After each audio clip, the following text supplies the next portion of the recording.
गुरुग्राम में एक और बिल्डर पर ईडी की बड़ी कार्रवाई। ईडी ने कसी गुरुग्राम के एक और बिल्डर पर नकेल। ईडी ने डाली थी बिल्डर के 12 ठिकानों पर एक साथ रेड। 3400 करोड़ के खेल का जल्द ईडी करेगी खुलासा। ईडी की रेड से एक बार फिर मचा रियल एस्टेट सेक्टर में हड़कंप। नमस्कार दोस्तों, मेरा नाम है राज के वर्मा और आप देख रहे हैं रिपोर्टर जी। आज की खबर ऐसी है कि आपके होश उड़ जाएंगे। यह खबर सीधे गुरुग्राम से है, जहां प्रवर्तन निदेशालय यानी ईडी ने एक ऐसी कार्रवाई की है जिसने बड़े बड़े बिल्डरों की नींद उड़ा दी है। बात हो रही है WTC बिल्डर और भूटानी ग्रुप की, जिनके ठिकानों पर ईडी ने छापेमारी की और जो खुलासे सामने आए वो चौंकाने वाले हैं। तो चलिए इस खबर को थोड़ा करीब से देखते हैं, वही अंदाज में जो सच को सामने लाने का वादा करता है। सबसे पहले तो यह समझिए कि मामला क्या है। ईडी की टीमें गुरुग्राम, दिल्ली, नोएडा और फरीदाबाद में फैली और कुल 12 ठिकानों पर एक साथ दबिश डाली।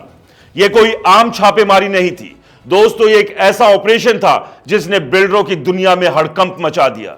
और जब ईडी ने इन ठिकानों के दस्तावेज बरामद किए तो जो सच सामने आया वो किसी फिल्मी स्क्रिप्ट से कम नहीं था। 3400 करोड़ रुपए के दस्तावेज। हां, आपने सही सुना, 3400 करोड़ रुपए। यह वो रकम है जो आम आदमी के सपनों से परे है, लेकिन इन बिल्डरों के लिए शायद खेल का एक हिस्सा थी। अब सवाल यह है कि 3400 करोड़ रुपए आए कहां से और गए कहां। ईडी की जांच में पता चला है कि यह पैसा निवेशकों का था। जी हां, उन आम लोगों का जो अपने खून पसीने की कमाई लेकर घर का सपना देखते हैं। WTC बिल्डर और भूटानी ग्रुप पर आरोप है कि इन्होंने लोगों को बड़े बड़े प्रोजेक्ट्स का लालच दिया, पैसे ऐंठे, लेकिन बाद में पूरे नहीं किए। प्रोजेक्ट्स लॉन्च हुए लेकिन डिलीवरी वो नदारद है। और यह पैसा कहां गया? जांच में खुलासा हुआ है कि 200 करोड़ रुपए सिंगापुर और अमेरिका भेजे गए। सिंगापुर और अमेरिका, सोचिए दोस्तों, एक तरफ लोग अपने घर का इंतजार कर रहे हैं, दूसरी तरफ उनका पैसा विदेशों में निवेश हो रहा है। यह क्या खेल है? अब थोड़ा और गहराई में चलते हैं। ईडी को इन छापों में क्या क्या मिला? सिर्फ दस्तावेज ही नहीं, बल्कि 1.5 करोड़ रुपए की ज्वेलरी और फिक्स डिपॉजिट भी जब्त किए गए। यह वो संपत्ति है जो शायद इस धोखाधड़ी की कहानी का छोटा सा हिस्सा है। जांच में यह भी सामने आया है कि भूटानी ग्रुप ने WTC ग्रुप का अधिग्रहण किया और फरीदाबाद के सेक्टर 111-114 में प्रोजेक्ट को दोबारा लॉन्च किया, लेकिन नतीजा वही, निवेशकों को ठगा गया। 15 बड़ी परियोजनाओं में से ज्यादातर की डिलीवरी नहीं हुई।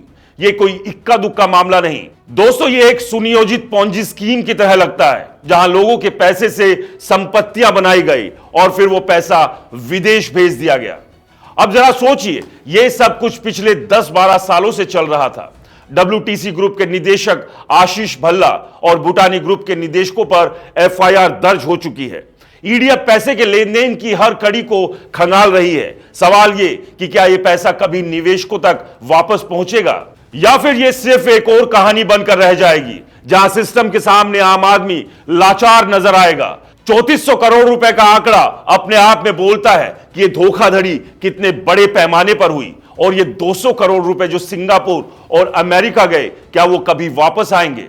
दोस्तों, यह खबर सिर्फ आंकड़ों की नहीं है, यह उन लोगों की कहानी है जिन्होंने अपने बच्चों के लिए, अपने परिवार के लिए एक छत का सपना देखा था, लेकिन आज वो सपना कागजों में दफन हो चुका है। ईडी की यह कार्रवाई एक उम्मीद की किरण हो सकती है, लेकिन सवाल वही, क्या सचमुच इंसाफ होगा या फिर यह भी एक और जांच बनकर रह जाएगी जिसका अंजाम वक्त के साथ धुंधला हो जाएगा? आप क्या सोचते हैं? हमें बताइए, क्योंकि खबर सिर्फ खबर नहीं, यह एक सवाल है। हमारा सिस्टम कब तक ऐसे खेल को देखता रहेगा? नमस्कार।